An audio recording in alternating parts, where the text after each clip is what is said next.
নমস্কার সকলকে গণেশ পুজোর অনেক অনেক শুভেচ্ছা জানিয়ে শুরু করছি আজকের ভিডিও। গণেশ পুজো উপলক্ষে বানিয়েছিলাম মোদক আর লাড্ডু। আজকে সেই রেসিপিটাই শেয়ার করব। সহজ পদ্ধতিতে তৈরি এই মোদক আর লাড্ডু খেতেও সুস্বাদু এবং তৈরি হবে খুবই কম সময়ে। তাহলে চলুন শুরু করা যাক আজকের রেসিপি। প্রথমেই মোদক আর লাড্ডু তৈরির মিশ্রণ দুটো তৈরি করে নেব। প্রথমে আমি মোদক বানানোর মিশ্রণটা তৈরি করে নিচ্ছি। নিয়েছি কোয়ার্টার কাপ খেজুর, কোয়ার্টার কাপ কাজু বাদাম এবং কোয়ার্টার কাপ কিশমিশ। খেজুর আর কিশমিশটা আমি জলে ভিজিয়ে রেখেছিলাম। এবারে সমস্ত কিছু মিক্সার ব্লেন্ডার জারের মধ্যে নিয়ে নেব।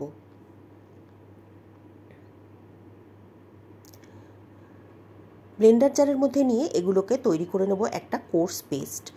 দেখতেই পাচ্ছেন কোর্স পেস্ট আমি একটা তৈরি করে নিয়েছি। এবারে ফ্রাই প্যান গরম করে তার মধ্যে দিয়ে দেবো 1 চা চামচ ঘি। ঘি সামান্য একটু গরম হলে এর মধ্যে দিয়ে দেবো 1 টেবিল চামচ মতো মেলান সিড অর্থাৎ চারমগজ।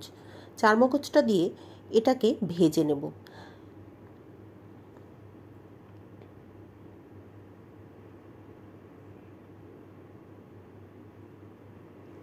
চারমগজটা দিয়ে ততক্ষণ ভাজবো যতক্ষণ না পর্যন্ত চারমগজগুলো ভাজার পরে ফুটতে শুরু করবে। যখন চারমগজগুলো ফুটতে শুরু করবে তখন এর মধ্যে ড্রাই ফ্রুটের পেস্টটা দিয়ে দেব। দিয়ে এটাকেও খুব ভালো করে ভেজে নেব। ততক্ষণ ভাজবো যতক্ষণ পর্যন্ত না এটা সমস্ত কিছু একসাথে একটা মন্ডের মতো তৈরি হয়ে প্যানের গা থেকে ছেড়ে আসছে। যখন সমস্ত মিশ্রণটা একসাথে মিশে একটা মন্ডের মতো তৈরি হয়ে যাবে তখন এটাকে ফ্রাই প্যান থেকে একটা পাত্রের মধ্যে নামিয়ে রেখে ঠান্ডা করে নেব।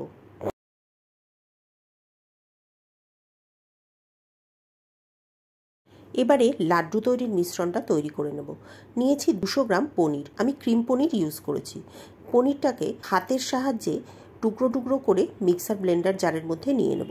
আমি ওই একই ব্লেন্ডার জারের মধ্যে পনিরটাকে নিয়ে নিচ্ছি।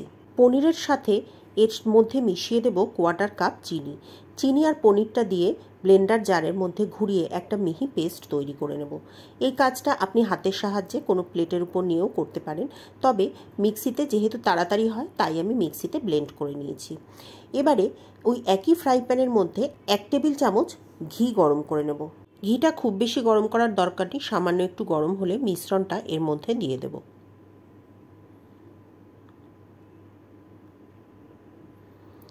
এর সাথে দিয়ে দেব কিছুটা মিল্কমেড। আমি 2 টেবিল চামচ মতো মিল্কমেড এর সাথে মিশিয়েছি।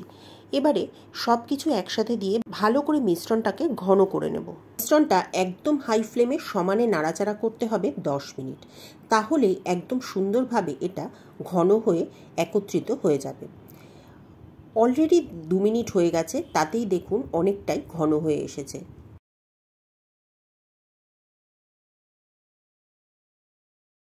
দেখুন ছানাটা দানাদার অলরেডি হতে শুরু করেছে।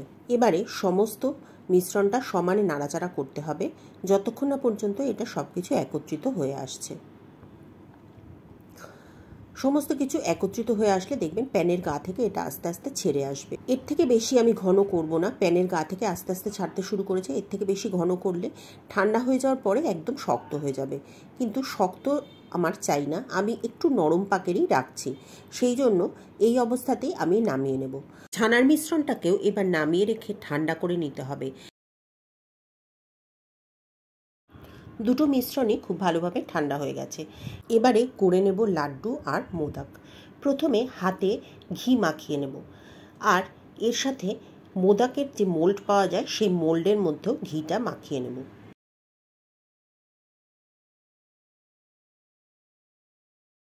এবারে তৈরি করে রাখা খেজুর, কিশমিশ আর কাজু বাদামের মিশ্রণ থেকে কিছুটা করে মিশ্রণ নিয়ে এই মোল্ডের ভেতর দিয়ে দেব। খুব ভালো করে চেপে চেপে মোল্ডের ভেতর দিয়ে এটাকে একটা শেপ দিতে হবে।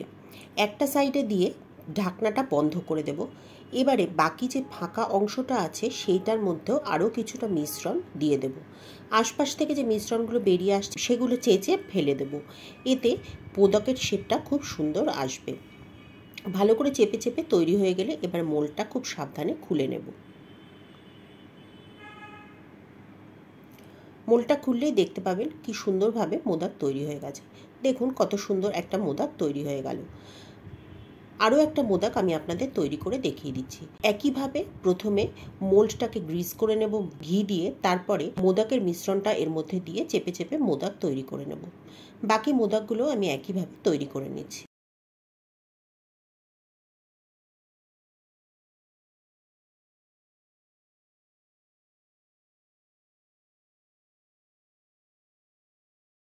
সমস্ত মোদকগুলো তৈরি হয়ে গেলে এবারে লাড্ডু তৈরি করার পালা। আমি একইভাবে একে একে লাড্ডুগুলোকেও সুন্দরভাবে গড়ে নেব। প্রথম লাড্ডুটা আমি গড়ে নিয়েছি। এটা দেখানোর আগে আমার ক্যামেরাটা অন ছিল না, তাই আমি পরেরটাও আবার দেখিয়ে দিচ্ছি। কিছুটা পোর্শন হাতে নিয়ে এইভাবে নাড়িয়ে নাড়িয়ে লাড্ডুটা তৈরি করে নিতে হবে। দুহাত দিয়ে নাড়ুর মতো গড়ার কোনো দরকার পড়বে না। এক হাত দিয়ে এরকম হালকা করে নাড়ালেই দেখবেন গোল হয়ে যাবে, সুন্দর লাড্ডুর মতো তৈরি হয়ে যাবে। বাকি লাড্ডুগুলো আমি একইভাবে গড়ে নিয়েছি। তৈরি হয়ে গেল মোদক এবং মালাই লাড্ডু। এবারে মালাই লাড্ডুর ওপরে আমি পেস্তা দিয়ে সাজিয়ে দেব। ওপরে একটা একটা করে পেস্তার টুকরো আমি মালাই লাড্ডুর ওপরে বসিয়ে দেব। গণেশ পুজো স্পেশাল এই মিষ্টি রেসিপি দুটি আপনাদের কেমন লেগেছে অবশ্যই কমেন্ট করে জানাবেন। যদি ভালো লাগে তাহলে একটা লাইক করে শেয়ার করে দেবেন। আর চ্যানেলে নতুন হলে চ্যানেলটি সাবস্ক্রাইব করে পাশে থাকা বেল বাটনটি ক্লিক করে দেবেন, যাতে সমস্ত ভিডিওর নোটিফিকেশান সবার আগে আপনার কাছে পৌঁছে যেতে পারে। আর যদি ফেসবুক পেজ থেকে দেখেন তাহলে পেজটিকে ফলো করে নেবেন। তাহলে আজ এ পর্যন্তই। পরের দিন আবার দেখা হবে নতুন কোনো রেসিপি নিয়ে নতুন কোনো ভিডিওতে। ততদিন সকলে ভালো থাকবেন এবং সুস্থ থাকবেন। সকলকে গণেশ পুজোর অনেক অনেক শুভেচ্ছা জানিয়ে শেষ করছি আজকের ভিডিও।